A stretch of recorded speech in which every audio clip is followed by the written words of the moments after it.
Hi everyone, it's been a while and welcome again to Make Your Mark podcast. After the season break, we're now installing for 9 more great stories of ordinary people with extraordinary stories.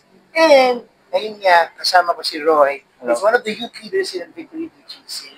He's also a student at Adamson University. It's been a great privilege na makasama natin siya ngayong araw na to. Palakpakan naman natin si Roy. Woo!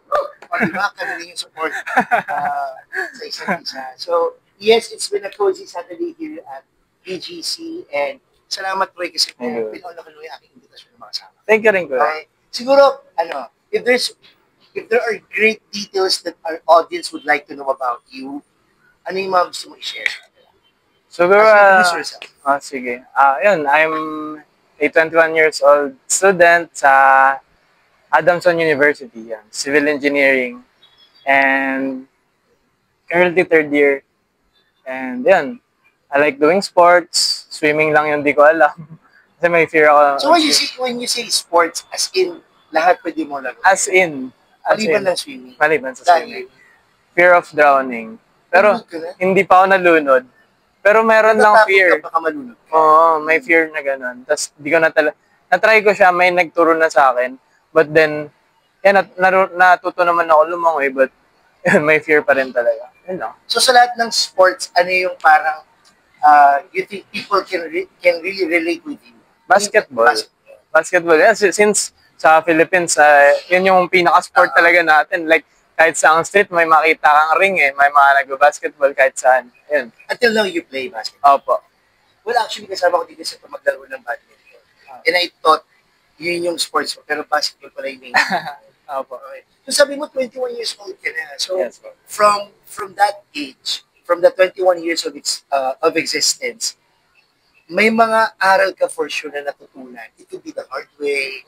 It could be learning curves that you've learned along the way through experiences.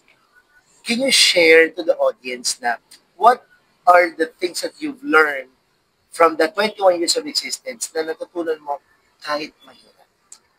So siguro I'll share my testimony na lang rin siguro of how I found the Lord. No? So yun, since I was a kid, nag-attend ako ng kids church dito eh. So sa Victory. So laking kids church? Hindi naman laking kids church. So parang paano lang, pa-attend lang. Pag umattend yung tito ko, kasi yung tito ko, taga-PMA. So feel ko na-connect siya dun sa Victory Baguio. Then yan, dinala niya ako dito sa Victory BGC. Akala ko nga mag-market lang kami. Tapos nagulat ako sa... How young you are that time? Less than 10. O bata ka? Opo, bata pa. So walang seed na na-plant. So ano lang, tamang attend lang talaga, selective memory na rin. So, ang naalala ko lang talaga dun is, yung nagtuturo sa amin is may dalang skateboard. Yun lang. So, ayun, but then, yun, walang seed na na-plant. Bilang estudyante, while I was growing up, high school, extroverted ako. So, marami akong friends, like, kilala ko talaga kung kilala ko yung parang buong school eh. Like, meron silang connection sa akin. And, ayun, eventually, nadala ko yun na nag-seek na ako ng mga relationship, intimate relationship, nagkaroon ako ng mga girlfriend, and yun. At a very young age? Opo. During that age? Opo. So, grade school pala, nag-girlfriend ka na. Wow. O tapos? So, ayun po, parang, dahil nga sa pag-value ko ng relationship, nag-seek ko ng intimate relationship talaga. Then, ayun, nagkaroon ako ng long-term relationship. Ayun. And then, things got rocky. How long is that long? Kasi on and off eh. So, hindi ko masabi. So, pero 3 years kami connected. Kasama na din. 3 years rin. Oo, kasama na yun. Pero hindi yun tuloy-tuloy. So, yun lang yung span. But then, ayun, naging rocky. Nakipag-break ako. So, kasi parang hindi ko na rin kinaya. Hindi niya na rin kinaya. Nasaktan namin yung sila. And then, after nun, nag-seek na ako ng ibang love eh. Sa iba na, sa mga, doon na, actually nag-ano naman ako eh. Nag-drink ako dati. But, mas lumala dito. And, pati yung paninigarilyo ko, mas lumala dito. Kasi, wala na akong makausap. Parang yun na yung stress reliever eh. Yung thinking natin. Mas lumala dito, you mean lumala siya when you're in a relationship? When we broke up. No. Yeah, kasi, ayun, parang tinatago ko nga rin yun sa kanya dati. Hindi niya alam na naninigarilyo ako. Though alam niya na uminom ako. And, ayun, naging, hidden sin siya na ang hirap na may tinatago ka talaga. Then, ayun, after ng breakup, nag-heightened na yung those things. And, mas lumala, I got into partying, no? And then yung smoking ko, hindi na lang siya smoking ng cigarette na nag-lead na rin siya sa pag-smoke ng marijuana. And, ayun, parang naging addicted na rin ako to some point na parang araw-araw ko nang binibili yun. Like, lagi ako meron pang, PSG nga tawag dun eh. You get the money para pa-pizza? Ano po, sa allowance ko lang po. Parang, grabe rin, ang mahal nun eh. Tapos, tawag dito, parang nilalaan ko yung pera ko para makabili na. So, ayun, parang lagi ako merong pansariling gamit. Yun yung term. So, and then, ayun, parang one day, parang na-realize ko, ang temporary na ng things na mga ganun, na hindi neta ma-feel yung love na hinahanap ko eh. Parang, okay ako sa buong week, then after mawala na yun, wala na. Like pati yung mga, nag-seek na rin ako ng ng mga relationship na, wala lang, kung sino yung makausap ko, ganun.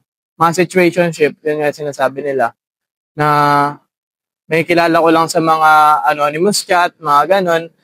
Then, wala. Doon ko na lang rin sinik si Lord talaga. Sabi ko, kasi wala na naglalast eh. Sabi ko, Lord, wala na akong makausap. Ganun. Kasi nandun ako sa kwarto ko nun eh. Parang kinakausap ko na si Lord kasi ilang kung ano-ano na yung mga tinatry ko na kung ano-anong things. But doon sa kwarto ko, sinabi ko, Lord, parang kailangan na kita. Lord, magpakita ka na sa akin. And then ayun, doon lang sa simpleng sentence na yun, parang nag-move na talaga si Lord eh. Pero ako hindi ko na-meet kay si Lord sa church service eh. Kasi doon mostly na-meet ng mga tao si Lord. Pero hindi ko na-meet si Lord sa church service. Talagang na-meet ko siya doon sa kadiliman ng kwarto ko. On your deepest moments at the time that you've experienced and encountered him. Yeah, I met him at my rock bottom. Yeah. And I realized that he was the rock at the bottom. And ayun, and then parang nag-move na lang talaga si Lord. Then, he moved in a way, no, he used my friend. He used him as a tool. No, nag-invite siya. In-invite kami ng youth service. Sabi niya, mga pre, try na kaya natin mag-victory ng youth service. Sabado naman, 6:30. Sabi ko, sige, try ko lang. And then ayun, parang natuwa ako sa Do you have an idea that it would be the same church? Hindi ko puntahan. Yeah, alam ko naman na fund naman ako sa Victory BGC, but di ko lang search ka na natin. Opo. Di ko lang siya pinapasukan nung na ako, nung may isip na ako. Parang ayoko ng Christian eh. Ayoko magsimba talaga kahit Catholic pa yan. Wala talaga, sobrang blasphemous ko doon dati. So ayun, nung in-invite ako ng friend ko, natuwa ako, medyo naiyak pa nga ako sa worship songs, yun talaga. Kasi parang kinakausap ako ni Lord sa worship songs. First time ko pa nga doon, nakaganon lang ako eh. Kasi, ba't tinataas ng mga ba't nagtataas sila kamay? Sino sinasamba nila? Sabi ko, kulto to, no? Oo, sabi ko, kulto to. So, yun. And then, ayun, parang tuloy-tuloy na nag-attend kami. Then, naging connected na. Hindi pa ako na-connect pa pala, kuya. It was, siguro yung friend kasi namin na isa, si Zion, siya yung parang lagi rin namin kasama. So, nasa break kasi siya nun from PMA.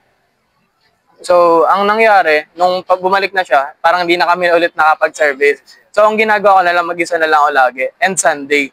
So, pag Sunday, mag-isa. Kahit mag-isa lang ako. Pag Sunday kasi si Lance, yung nag-invite sa akin, kasama niya yung family niya. So, di ko sila makasama. So, ako na lang mag-isa lagi. So, ayun, patuloy lang ako mag-isa lagi. Then parang naging, ko na rin yun, naging mistake ko na rin na lagi lang ako mag-isa. Hindi ako nagpapa-connect. Kasi meron mga in-scan na QR code dun, di ba, na be connected. Sabi ko, ayoko nun. Sabi ko, gusto ko yung, lang, okay na ako dito, kalma, nakinig-kinig lang. Ayoko nang ma-involve sa church kasi baka baka binyagan ako niyan eh. Sabi ko, ayun pa pala kuya sa binyag. Sabi ko, meron kasi doon dati yung ano eh, parang book na ano, mga books sa gitna nung dito sa overflow. Sabi ko, nakita ko yung 1-to-1. Ah, ito pala yung 1-to-1. Chinek ko yung table of contents. Yun you saw, baptism. Sabi ko, chapter 5 baptism. Yoko dito. Sabi ko, baka i-baptize ako. Ganon. Conversion Oo, naman na. oo. Kasi yun yung sabi ko sa friend ko rin. Sabi ko, ayoko sa born again eh, kasi weird. Oo, yun. And then ayun, parang yun yung nag-cause. Nag-backslide ako. Di na ako ma-attend ng church for 2 to 3 months ata. Then, parang nag-die out na yung faith ko ulit. Nag-backslide nga. Then, tinry ko ulit.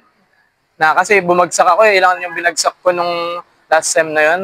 So, college ka na. Opo, college po Pero ako. nabanggit mo kanina that you were on your rock bottom. So, because of the failed relationships. Opo, failed relationships, failed grades, tapos kung ano-ano, since So, yung mga after that encounter, personal encounter with the Lord, you attended. So, ano yung nag-push sa'yo? Bakit? Nag-touch ka na naman. You enjoyed the world again.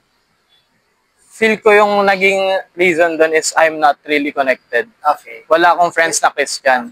Because you've been thinking that it's enough already na mag-isa. Oo, na okay lang yun na attend ako. Attend ako every Sunday. Okay na yun. May save na ako nun. Attend ako every Sunday. Parang I'm seeking God just for my convenience. Just because it's convenient na sinisik ko si God dahil sa gusto kong ibigay niya sa akin. Hindi yung gusto kong ibigay sa kanya. So parang ano to, it's a second encounter with Oo, Him. may isa pa. Kasi yun yung naging thinking ko eh. I thought na it was transactional, yung love ni Lord, na attend ako, bibigyan niya ako ng grace, attend ako, bibigyan niya ng grace. Pero hindi pala ganun. And after nung 3 months na parang nag-backslide ako, tinry ko ulit, kasi ngayon, nag-failing grades ako. Ilan yung nabagsak ko? 5. Opo, kuya. Mga ano. Buti uwitin yun, syempre. Opo, iulitin yan. I came to a point na nga na gusto ko na mag-transfer. Mag-transfer at shift. Ayoko na sa school ko, ayoko na sa course ko. Parang lilipat na ako sa mas madali. Then, ayun, parang tinry ko na lang ulit. Kasi na-realize ko na rin, parang di na tama to. Sabi ko, Christian ako. Pero bakit ganito yung pinapakita ko sa school? Then, tinry ko na ulit. Mag-isa pa rin ako. Then, tuloy-tuloy lang. Then, until this one service, eto kuya, sobrang galing ni Lord dito sa pag-orchestrate niya. Kasi, 2 p.m., di ba? Pag 2 p.m., di ba, ang bilis mapuno. Yes. Sobrang daming tao pag 2 p.m. Mga 1:30 na sa over. Oo, overflow na. Pero, nung umakyat ako dun sa main, Okay. sa gitna, sabi, balcony na po. Balcony na po tayo. Sabi ko, sige po. Pero di ko puntang balcony kasi ayoko sa balcony kasi ang daming TV. Parang ang dami ko nakikitang pastor. Tapos hindi pa desync sa nakikita ko sa baba. And yun, ayoko kasi nahihilo ako. So nag-overflow ako kahit onti yung tao doon. Mga ilan lang kami nun, 5. Nandun sa overflow. 1:30 yun eh. Di pa jump pack that time. Oo, di pa jump pack. Ano pa naman kuya, nagpapapasok pa lang, di pa magsisimula. Pero nandun kami, onti lang kami. Then, may lumapit sa akin na usher, si Kuya Jonathan. Lately ko lang rin nalaman yung name.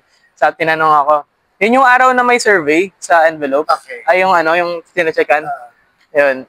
Tapos, So that was recent, right? That was July or August na. opo, recent talaga. Then, ayun, tinanong ako, kasi mag-isa lang ako wala akong katabi, nag-cellphone lang. Sabi, may gumanang sa likod ko. Sabi, bro, mag-isa ka lang ba ma-attend or may nintay ka ba? Sabi ko, mag-isa lang po ako lagi. Tapos then inask niya ako kung alam ko ba daw yung small group. Alam ko naman pero di pa ako na Kasi ito pa pala di ko nasabi. Nag-sign up ako ng small group. Tapos minamessage ako from Pastor Lowell's sa 4 p.m. galing kasi sa 4 p.m. ako umattend dati. Opo. Tapos siniscan ko. Then, minessage ako, si Pat ata yung pangalan niya. Kasi nakasave pa sa contacts ko. Sabi, I'm Pat from Victory. You can attend our small group, our Victory group. We attend before 4 p.m. Then sabi ko, Kuya, sige po, try ko lang po. Ito yung moments na parang kakabalik ko lang ng church, parang 1 foot in, 1 foot out pa rin. Na meron pa rin wala pa rin practice. Then ayun, patuloy siya ng chat sa akin. Sabi ko next Sunday na lang po kasi nahihiya ako, kuya. Kasi sabi ko baka ma-judge ako. Kasi hindi ako umattend no last Sunday eh. Tapos hanggang sa patuloy-tuloy na yun, na parang nahihiya na ako umattend. Then di ko na siya ni-replyan ulit. Then ayun, going back to dun sa kay Kuya Jonathan, na sinabi niya nga, tawag dito, may small group na ako. Ayun, sabi ko wala akong small group. Then, inintroduce niya sa akin si Kuya Joben. Ayun, si Kuya Joben yung lumapit sa akin. Nagpakilala niya sa akin, inad yung Facebook ko. Tinanong kung ano yung availability ko. Sabi ko, sinabi niya meron daw siyang 10:30 na victory group. Then, inopen niya lang sa akin. Dalawa yung sinabi. Either 10:30 or 4 p.m. So, pili na lang daw ako doon according sa availability ko. Di pa ako nagsabi kung kailan kasi sinecheck ko pa yung schedule ko kung anong... Ay mo kung mag-donate. Shoutout pala kay Joven, birthday niya kahapon. Happy birthday, kuya! Ayun, ayoko mag-commit yun kasi di ko pa ma-gauge yung schedule ko. And then, ayun, si Kuya Joven, sakto pumunta si Kuya Gabriel ko, kasama si Ate Jai. Shoutout. Tapos on that day rin po, na-overflow rin sila. Tapos, sakto na nakita ni Kuya Joven, si Kuya Gab na pinaasikaso niya sa akin. Then na yun, kinausap lang rin ako about the small group. Ang plano ko pa nga is, dun sa 4 p.m. na umaten. Sabi ko para isahan. Kasi may lunch. Kung 10:30 kasi merong 12 to 2 na may allowance, yeah. Pero, ayun, sinat ko ulit si Kuya Joven at si Kuya Gab. Sabi ko, kuya, mas okay ata na 10:30 na lang ako. Para 10:30, lunch, then rekta na ako ng service, then uwi na. Sabi ko, okay naman na yung ganun. Then ayun, nag-start ako matend ako sa CBTL. Sa CBTL kasi kami, sa Rendra. Then ayun, na-feel ko talaga yung pag-welcome sa akin na parang wala lang, nakapag-share pa rin ako. It's different because you've been attending the church, no? Mag-isa ka lang. So, Opo. Para na-introduce ka na, there's a community. Meron palang community, oo. Sabi ko, si mga cafe pala dyan, may mga small group, mga ganun, may mga nagtutalk pala about, may nagbabible. Do you find it weird? Kasi sabi mo, ayaw mo maging born again Christian because it's kind of weird. Yung dito naman po, pero medyo accepted ko na ayun pala yung born again Christian kasi nabasa ko sa Book of John unless you are born again, you cannot enter the kingdom of heaven. And then, ayun po, kaya rin pa ako naging interested kasi ang sinabi ni Kuya Gab, Bible study. Okay, so parang it's a way for you to get to know Jesus more. Oo, sabi ko, okay, ito kasi inaaral ko na yung Bible. Yes. Sabi ko, pwede akong sumali dito, Bible study pala to. Di pala small group yung ko. Sabi ko, Bible study to And then na yun, tinry ko. And then, ayun na pala yung small group. And then parang yun na yung, yung changing factor sa akin na mas lumago na talaga ako.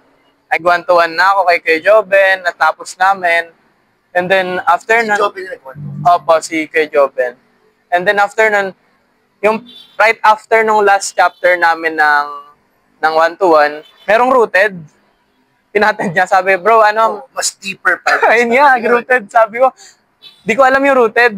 Pinatend niya lang ako, sabi niya, bro, gusto mo ma-attend mamaya, sumama sa amin sa rooted. Sabi ko, sige lang po, wala naman akong gagawin. Tapos sabi niya, ano yung gagawin dun, kuya? Sabi niya, eschatology. Sabi ko, ano yung eschatology? Tapos yun, study of end times. I was there. Andun ka po, kuya. Tapos yun, kuya, sabi ko, yun pala yung rooted. Tapos sabi ko, baka end times, to, nakatakot. Tapos ayun, nag-attend ako, tinry ko lang. Tapos ang ganda, ganun pala yung parang mag-aaral ka talaga ng theology kasi talaga siya na class, di ba?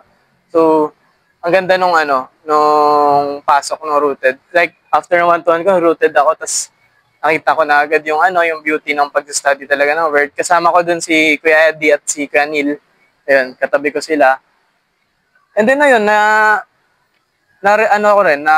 appreciate ko rin yung community na kahit hindi ko ka-small group, talagang accepting yung church, yung mga mga kakilala dun. Kahit di mo sila kakilala. Before you continue that story, it seems like your relationship with Jesus like a tug of war. Opo. Kasi parang from the moment you shared from your room that you are your rock bottom, na-encounter mo siya and it led you to attend the church. Mm. Tapos, parang instead na maging Panginoon mo siya, parang mo siya naging Panginoon.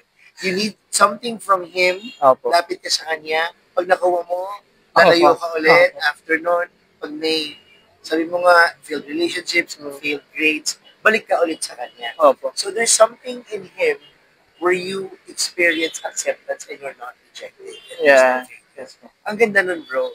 And now, it gives you a picture of, you know, walking with me, having a Christian walk, it's not meant to journey alone. Kasi, parang sa pagbalik mo, you've been introduced. Opo. There's a community pala where I can lean on. So, actually, in a small group, there's a Bible study in it. Hindi lang siya Opo. literal na Bible class. Opo. So, it's an accountability, you talk about life and also good thing kasi you felt that you're welcome, you felt that there are brothers that you can lean on, especially when you will experience again yung mga pagkakataon na matupa ka ulit, di ba matetouch ka ulit, this time, ay mag-lift na sa'yo. So yun na nga kapatid, nabanggit mo that you've experienced a lot of failures in the past. Failure in relationships and all. Well, that moment you could say that you're really broken eh. Pero what did you learn from that experience? Ayun, since parang common kasi sa ano eh, ito na lang yung share ko. Kasi natutunan ko rin sa recollection yun eh. Yung gantong ano. Yung mga inatandaan mo. Oo, yung binavolunteer ko. Na ano kami ng mga students doon, ng mga bata. Then, doon ko na na-realize na meron tatlong bagay na ano, biggest problems ng mga ano, kabataan. First is yung identity. Second is yung purpose. And last yung community. So, yung baling yung tatlo na yan, doon na lang ako iikot. Kasi, based sa past ko eh, na sinisik ko yung identity ko and purpose ko sa community. Parang doon ko hinahanap mo doon? Oo, hinahanap ko sa other people. Kaya ang dami kong friends, kung sino-sino yung mga friend group ko. Ang dami kong naging ex. So, ang nangyari is, hinahanap ko yung purpose ko sa kanila, yung identity ko, na parang binabago ko yung mga gusto ko, yung mga ayaw ko based sa kung anong uso, kung ano yung mga ayaw nila, ano yung mga gusto nila, doon ko binibase. Then, for me, naging malaking factor yung ganun. Kasi, doon rin maangat yung peer pressure, para lang ma-feel na validated ako, gagawin ko tong mga to, para lang makasama sa kanila, gagawin ko tong mga to. So, ano talaga, I needed, kung babalik ako, I needed to find someone or a set of people na hindi ako idadala sa kapahamakan, no? Although thankful ako sa friends ko, okay naman sila. But still, lahat kami victims. Victims ng, tawag dito, misconception na happiness relies on, dun sa mga bagay na yun, sa pag-inom, smoking, mga ganun. Na hindi naman talaga dapat na that our identity relies on Jesus. No? Kasi binigyan na tayo eh. Kasi before pa tayo ginagawa pa lang tayo, kilala niya tayo eh.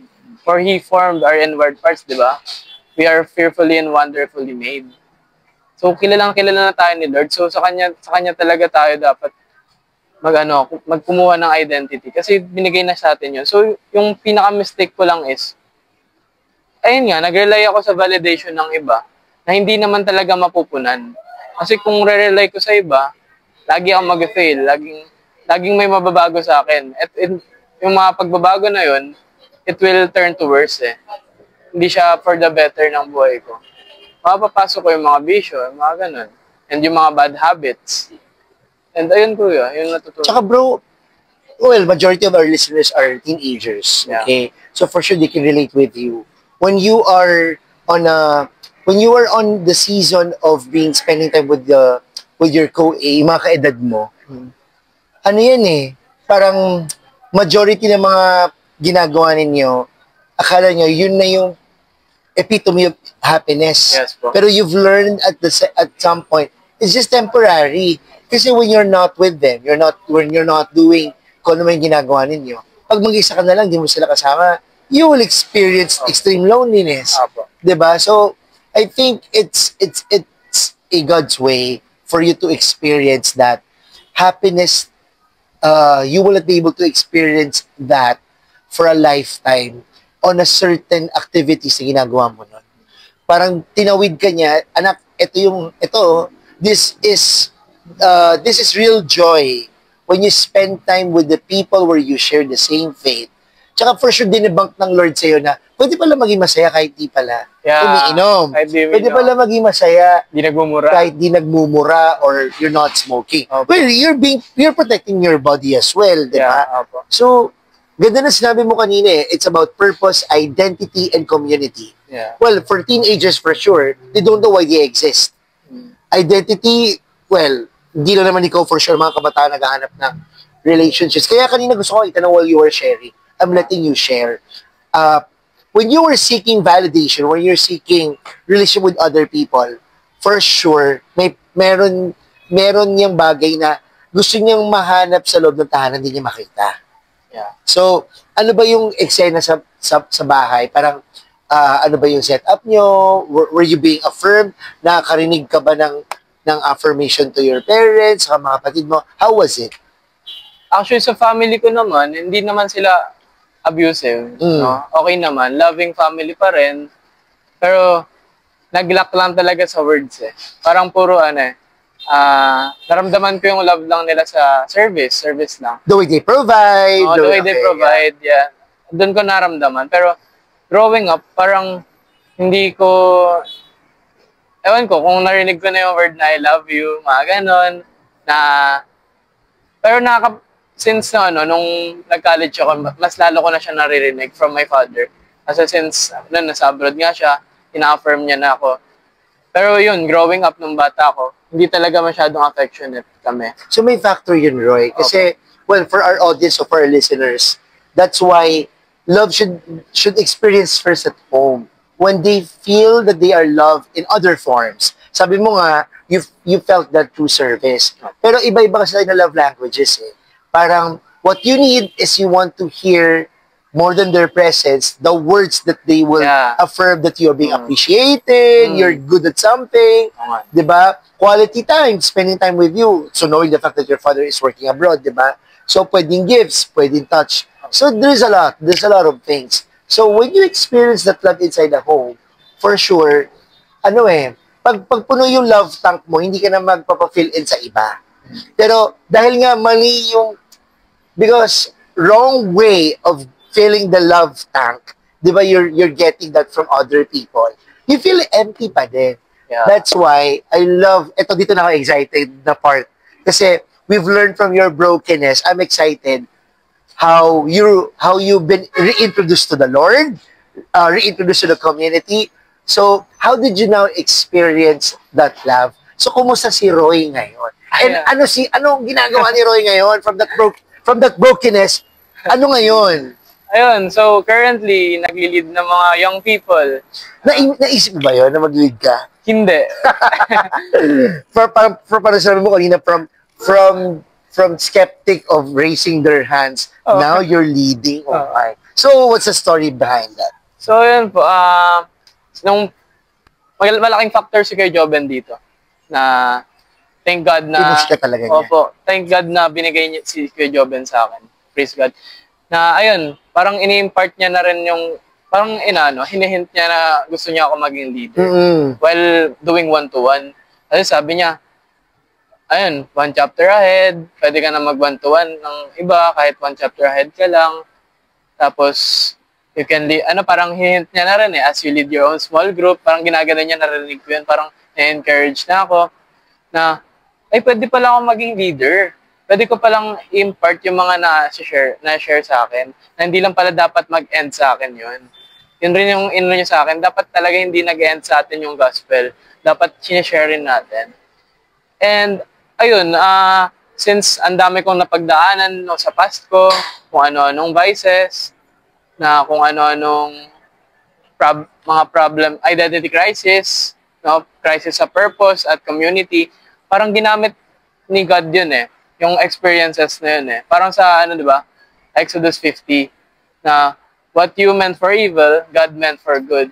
Na, ganda kasi pinuntahan ko yung mga bagay na yun mga partying. Dumating ka sa point na yun so that that mess will be a message in the future. Oo, yun. That mess will be a message talaga na if ever may mapunta sa akin na nasa ganong situation, You know how to handle I will be able to understand. I will be able to relate to them na ngayon, nasabihan ko na rin yung ibang na-connect sa akin na from recollection kasi connected pa rin ako sa kanila hanggang ngayon. May GC pa rin kami. And then, ina-assure ko sa kanila, lagi nag-share ng word, kahit hindi nagre-reply, nagre-react lang, pero appreciate ko yung mga bata. So, naranasan mo na. Apo. Dati ko yung mini-message, ayaw mo mansinin. Iyon na yung ginagano. Tapos. Ayun, ginawian ako, Tapos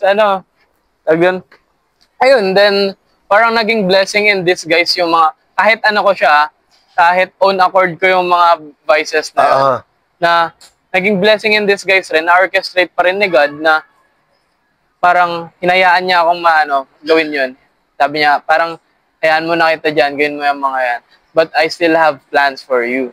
Tapos yung plan na yun pala, na I will lead others to Jesus, na their story is not, has not ended pa, na even though they're broken, they're living a life of sin, there's still a great hope for them.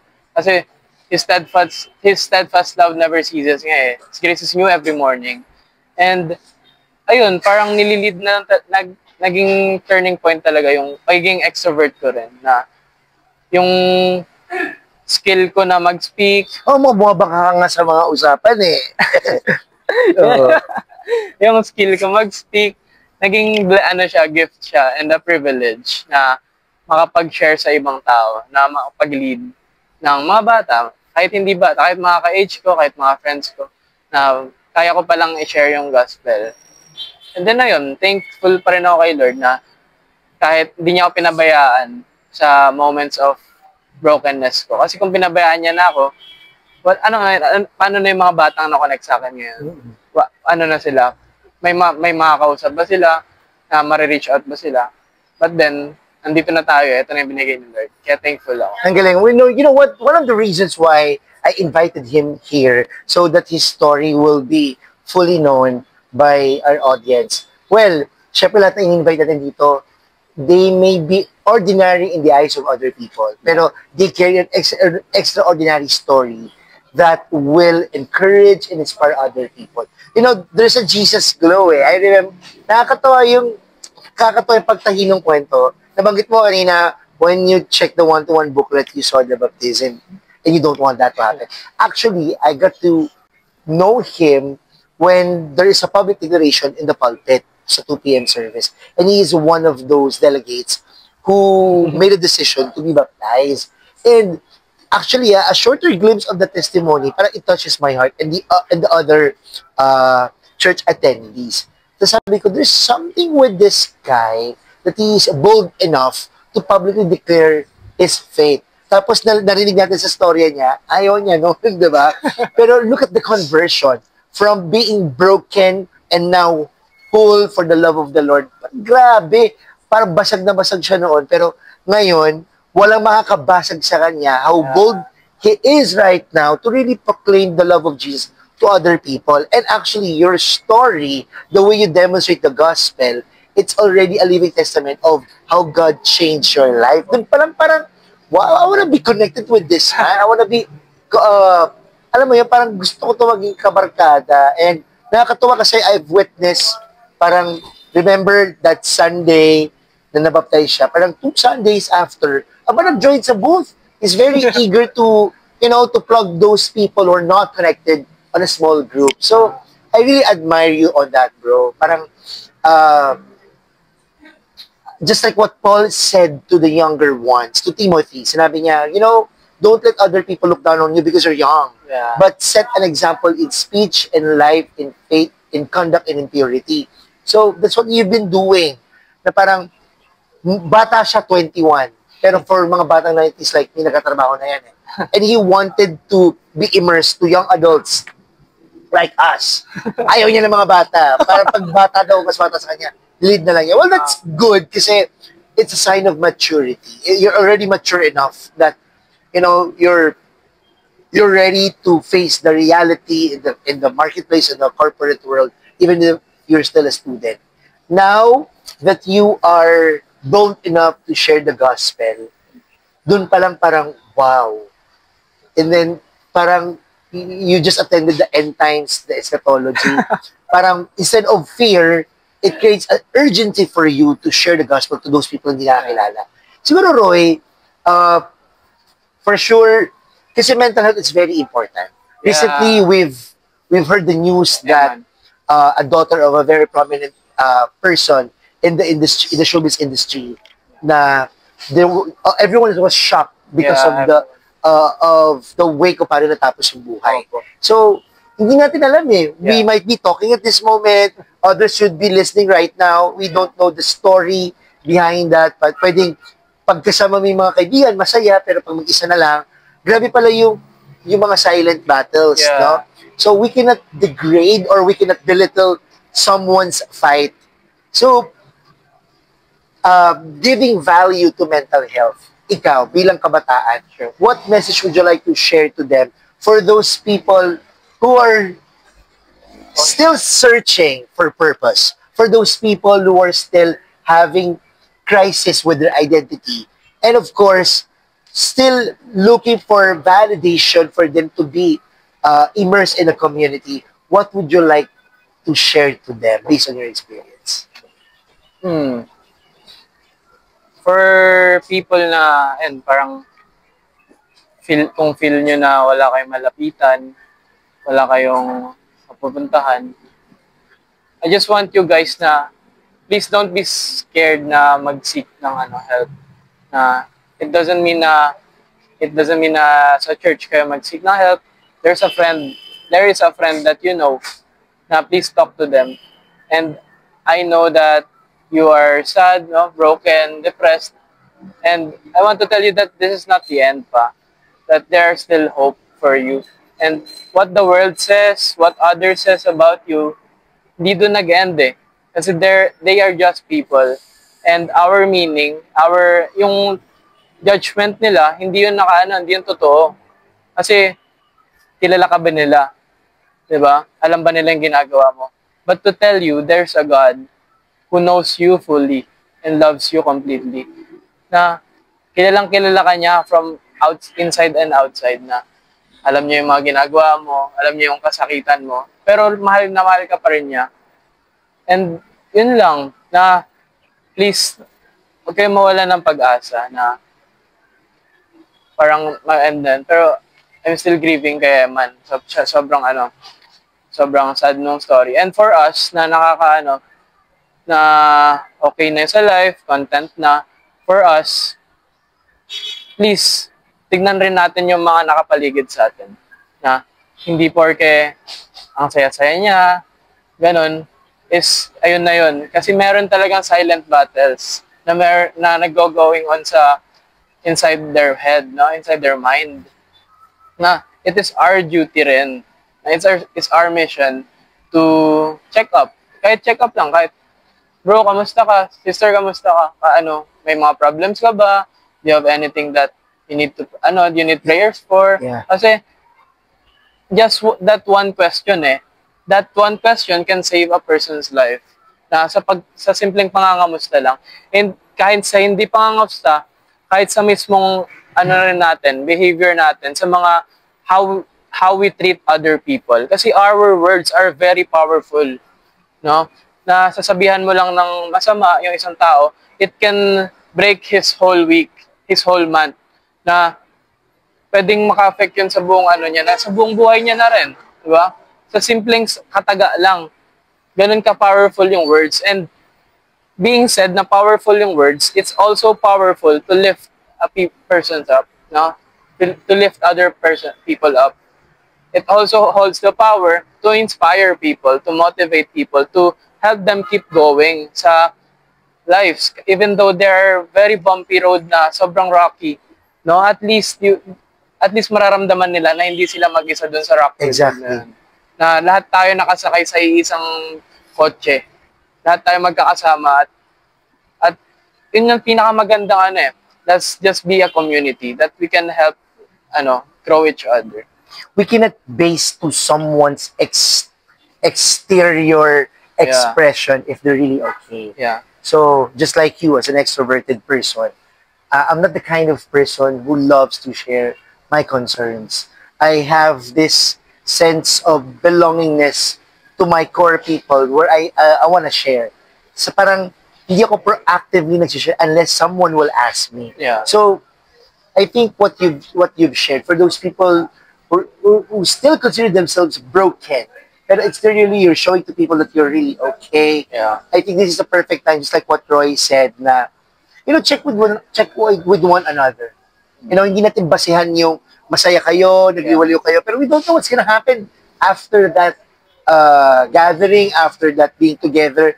Pag mag-isa na lang, marami na magpe-playback sa isipan ng isang tao. So, I just want to encourage everyone that as human beings, we're also social beings. We're not meant for isolation. Yeah. We're meant for a connection, for a relationship that will make us better, make us stronger. So, after listening this podcast, I hope you will take time to send a message. Ganda na sinabi ni Ray send a message na kumusta, that when you ask that question, your ears and your heart are ready to listen to someone's story. Yeah. And then you could ask, what do you want me to pray for you? Is there anything would you like to share? I think those statements will stir up already to open up a connection and a conversation. So Roy, thank you so much. If there's any last words you would like to share to our audience, ano yan?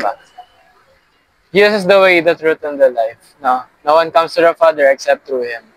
Jesus is the answer to all our problems. And ayun po, seek out a friend and always be connected to people na hindi ka magkakos na magiging worse your life. Ayun lang po. Thank you, Roy. Because of that statement, you have proven that the best relationship ever is a relationship with Jesus. Yeah. Thank you, bro. Thank you, everyone, and hope to see you again on the next episodes. Bye.